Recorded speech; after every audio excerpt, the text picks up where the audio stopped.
Sakderenge nglajengaken mirsani video sakjangkepipun, kula aturi kapurih nutul tombol subscribe supados boten ketinggalan video salajengipun. Kagem kemanfaatan video menika, monggo dipun like, komen, lan ugi share. Mugi panjenengan sedaya pinaringan seger waras, bejo donya bejo akhirat, rahayu rahayu rahayu sagung dumadi.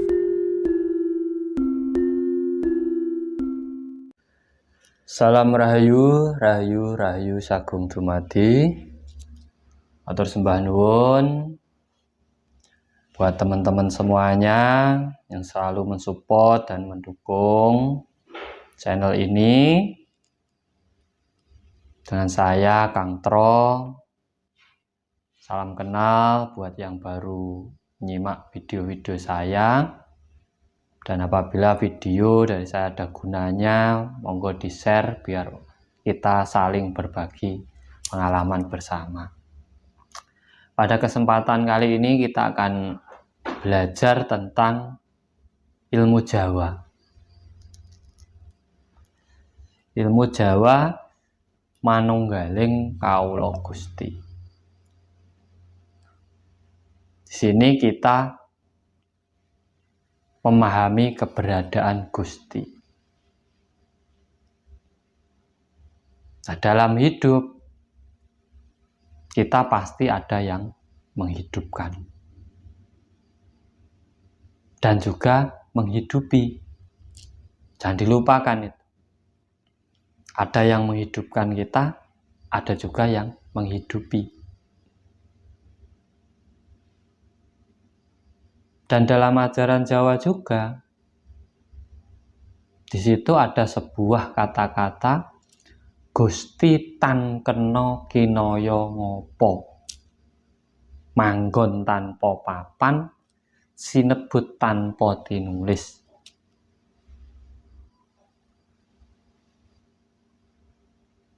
Jadi Tuhan itu atau Gusti itu tidak bisa diwujudkan seperti apapun. Bisa disebut tanpa harus ditulis namanya.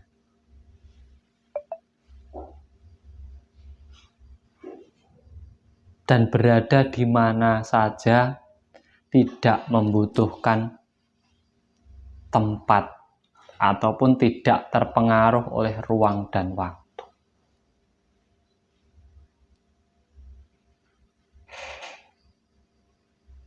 Sebelum kita mengenal Gusti yang terlalu luas, kita kenali dulu Gusti yang ada dalam diri kita. Karena apa? Kita juga sebagian dari alam semesta. Kita juga makhluk ciptaan Gusti atau Tuhan. Nah, orang Jawa dulu menyebut Gusti dalam diri itu adalah sifat kebaikan yang ada dalam diri kita. Sifat kebajikan yang ada dalam diri kita. Sifat kebagusan yang ada dalam diri kita. Atau dalam bahasa sekarang disebut Nur Muhammad, cahaya kebajikan.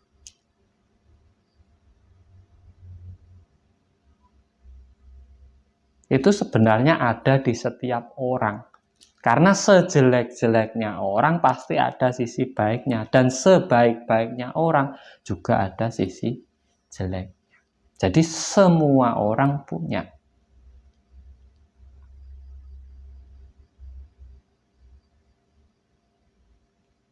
Dan tadi ada kita sebutkan dua. Ada yang membuat hidup, ada yang menghidupi. Kita kenali dulu yang menghidupi kita di alam semesta ini. Siapa? Kita mendapatkan penghidupan dari 4 unsur alam. Angin, tanah, api, air. Dari hasil 4 unsur ini kita bisa hidup dan merekalah yang menghidupi kita. Kita wajib menghargai mereka.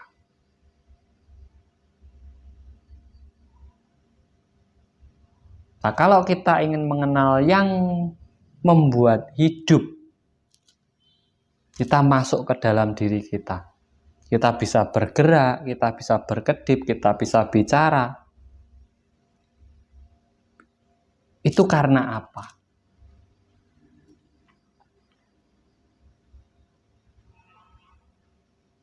Karena rasa, Mas. Sakjeroning rasa iku ono. Ada jiwa. Kita bisa bilang manis, kita bisa bilang pahit, kita bisa bilang sedih, kita bisa bilang bahagia.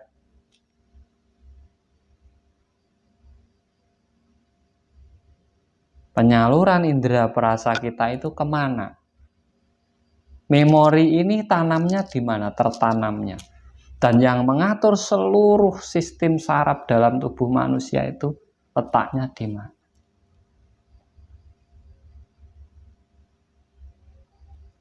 Dan yang menggerakkan seluruh tubuh itu perintah dari mana?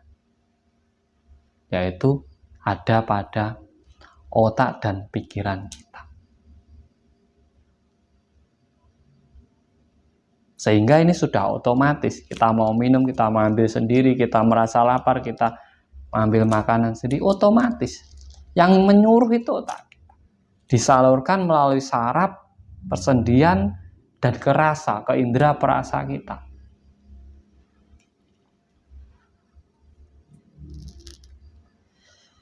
Itu dalam diri kita. Di saat kita menyadari dalam diri kita dengan pola pikir yang benar, di saat kita menyadari yang menghidupi kita adalah seluruh yang ada di sekitar kita, yaitu manusia, hewan, tumbuhan, angin, tanah, cahaya matahari, dan semua makhluk dalam semesta ini saling menghidupi. Di situ kita mau menghina, mau mencaci, mau merendahkan. Apa bisa? Tidak bisa. Karena sampan sudah kembali kesadaran diri bahwa sampan membutuhkan itu untuk hidup, untuk menghidupi panjenengan.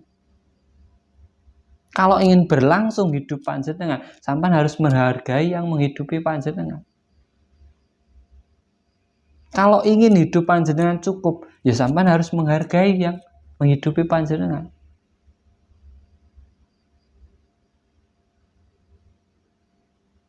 Makanya setiap masalah yang timbul dalam hidup kita itu karena kita sendiri tidak mau menghargai yang di luar diri kita. Karena kita sendiri yang tidak memahami ke dalam diri kita. Sebenarnya puncaknya di saat kita memahami yang ada dalam diri kita dan di luar kita, itulah yang dinamakan manunggal. Bersinergi, saling membutuhkan, saling menghargai, saling menghormati, saling menghidupi, saling melengkapi. Itu kan berarti Gusti itu ada pada hewan. Tidak bisa. Gusti itu pada air. Tidak bisa. Gusti itu pada manusia. Juga tidak bisa. Karena tidak bisa hidup sendiri. Saling menghidupi. Makanya tan kena kinoyo ngopo. Tidak bisa diwujudkan satu-satu ini. Tidak bisa. Tetapi semua saling menghidupi. Manunggal. Makanya ilmunya manunggaling kaula Gusti. Bukan kaulo dengan Gusti itu berarti bawahan dengan atasan. Manunggaling kaulo Gusti itu bersatunya seluruh makhluk di alam semesta, saling melengkapi, saling menghargai, saling menutupi, saling mencukupi, saling menghidupi.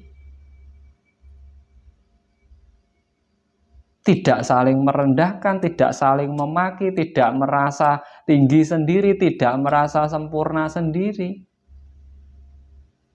Ya kita itu manusia mau merasa saya makhluk paling sempurna. Wong kita ndak ada air bingung kok. Kita ndak ada hewan bingung kok.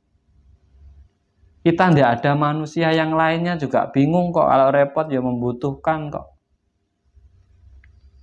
Gak sempurna. Kata-kata itu hanya menutupi kelemahan. Karena sebenar-benarnya makhluk paling lemah itu manusia.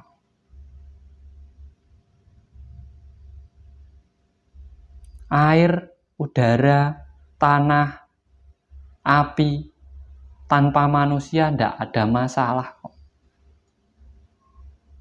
Tetap berlangsung. Tetapi manusia tidak ada empat ini, penuh masalah. Itulah kelemahan kita sebenarnya. Dan sebenarnya semua itu sudah ada. Apa yang mau kita minta lagi? Di saat kita sangat dekat dengan mereka dalam kehidupan kita ini, sampai mau minta apa? Seharusnya kaki, tangan, pikiran, mata itu digunakan untuk kehidupan kita. Jangan manja. Jangan hanya pasrah. Hidup itu berjuang, bukan untuk pasrah. Nah, di saat kita memahami ilmu ini, ya pasti guyub rukun seluruh makhluk alam semesta. Karena apa? Saling membutuhkan. Tetapi kalau sudah merasa paling sempurna sendiri, akhirnya menyepelekan yang lainnya. Padahal kamu tidak bisa hidup tanpa mereka. Nah, kesadaran ini yang harusnya timbul, yang harusnya terbangun agar bisa membina kerahmatan bagi seluruh makhluk di alam semesta. Apabila ini dipahami, tidak ada orang tukaran, tidak ada peperangan, tidak ada orang kelaparan. Karena saling merangkul, saling melengkapi. Tetapi di saat semua sudah menjadi hak pribadi masing-masing karena merasa paling, ya seperti ini jadinya. Makanya orang-orang yang sudah bermakrifat tidak pernah mengkhawatirkan hidupnya. Bahkan untuk berdoa saja malu, untuk meminta gitu malu. Karena semua sudah ada, kita mau minta apa lagi? Sudah tersedia. Karena Tuhan itu sangat tanggung jawab sebelum menciptakan manusia. Kebutuhannya itu sudah diciptakan dulu. Diberi tambahan lagi akal pikir. Agar apa? Bisa melestarikan, menjaga kehidupan. Nah, kalau kita tidak sadar itu, bagaimana? Itulah yang dinamakan Gusti manggon tanpa papan. Di mana saja ada. Di dalam diri kita, di dalam makhluk yang lainnya, seluruh makhluk dalam semesta ada. Nah, kalau kita menyadari itu, kita tidak akan menyalahkan yang lainnya. Kerukunan pasti terjaga. Bersyukur, hanya bersyukur. Dan berterima kasih. Karena segalanya sudah ada. Inilah ilmu yang harus kita dalami dalam sebuah kehidupan. Agar kita benar-benar bisa menghargai penciptaan kita. Kita menghargai sesama makhluk dalam semesta. Dan kita tidak merasa paling sempurna sendiri. Karena sebenarnya tanpa yang lainnya kita juga tidak bisa. Saat kita menyadari wujud Gusti yang membuat hidup dan menghidupi kita, inilah puncak dari kesadaran diri kita, makrifat kita, puncak spiritual kita. Yang ada hanya kasih sayang dan saling menghargai satu dengan yang lainnya. Maka akan tercipta sebuah kedamaian, ketentraman, kemakmuran bagi seluruh makhluk di alam semesta. Terima kasih, semoga bermanfaat dan jangan disebarkan di orang-orang awam karena tidak semua sependapat dengan ini. Dari saya, matur suwun, salam rahayu, rahayu, rahayu sakung dumadi.